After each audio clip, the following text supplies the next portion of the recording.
Dennis Eggers, Senior Open Source Intelligence Advisor for the Army. Welcome. It's great to have you here. What's the Army's approach to OSINT right now? Well, appreciate you having me here. I think it's a great opportunity to really talk about what the Army's doing and how we're getting after OSINT. Our approach is we look at this as the INT of first resort, or the foundational intelligence discipline.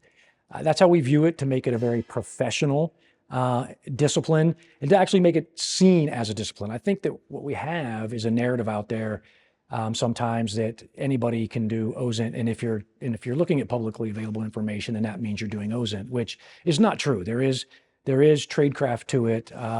There is specific training and certification to it that allows you to really, go after this as a true intelligence discipline. And so we look at it that way, and we have a number of OSINT teams employed throughout the Army, quite a few actually, won't go into numbers here, but quite a few that are doing OSINT specific collection. And I think it's important to do that, and it's important to professionalize the force. And we've taken a lot of steps over the past 3 years to really build out a professional OSINT collection force. Is the tradecraft around OSINT different, similar to as the other types of intelligence that the Army collects? Yeah, some of it is similar to, but there are things, because we're talking about how we're doing business on the internet as opposed to maybe signals collection or human. So yeah, the tradecraft is different when you're operating in those in those social media spaces and some other places. But we actually say too that we make it clear that for us, OSINT is a passive collection capability, where others are very active at what they go after. We're very passive. We look at things, but we sit and we watch, and we're not trying to engage anybody, just to collect information. But some things are similar, but a number of things are quite different. Mm-hmm. Is the concept of OSINT as the intelligence of first resort a culture change for the Army?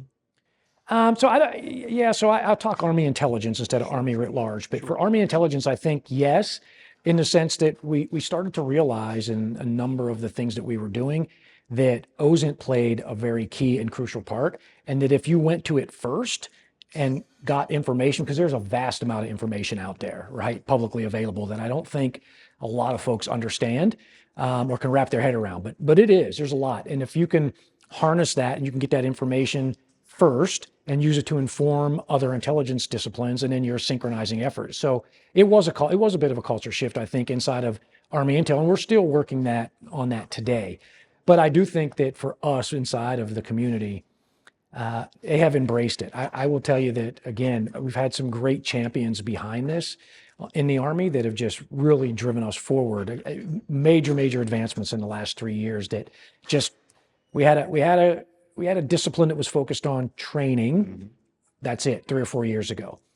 And when I came on board, I said we need to change the culture. We need to shift significantly. Training is important. We have to train collectors, but we also have to have the capability to support them. How are we gonna equip them? How are we gonna disseminate things? So it was really this major change. And then who are we gonna partner with, and how are we gonna do it? But all that didn't happen without a strategy. Mm-hmm. And so that's really important. That was the first thing that everybody told me is, you have all these great ideas and that you want to go do, but if you don't have a strategy to support it, it's really going to be hard. You really need something to drive your progress forward. So back in 2022, we started writing the first OSINT strategy. It was published right around the end of 22, beginning of 23, and it was to really look at how we were going to proceed with open source in Army Intel out through 2030. Mm-hmm. So that was our first published document. I think we were the first in the IC, quite honestly, to publish such a strategy document that really led the way and kind of revolutionized the way we did business. But it gave us our marks in time where we needed to be, or at least where we wanted to be. But I would tell you, we've accomplished probably 80% of the things in that strategy, and here it is, 2025. Mm-hmm. And so I think it's been a big achievement. So now we're looking forward to what is the next one going to look like, and what do we have to do? What's driven that? Have events on the ground, threat landscape around the world, advances in technology, other factors I didn't name, something else? No, I think it's all of that. I think what we started to see was the amazing advantage in the information space and in the information environment, and the amount of information that was out there, and then how are we gonna harness it and get after it? And we saw that, again, you saw a lot of threats in this space with, say, misinformation, disinformation, some other things. And it really was, wow, there's a lot out here in the information environment, information space. And that kind of really drove us to say, how do I build capabilities around it? How can I do OSINT collection around it? We know our adversaries are doing it. And then how do we keep pace? So I think it was threat, it was those things, but it was also tech. I was just sitting a panel and I said to folks in there, 5 years ago, if I came to this event, most of the vendors were big companies around aeronautical stuff. It was big planes, collection platforms on planes.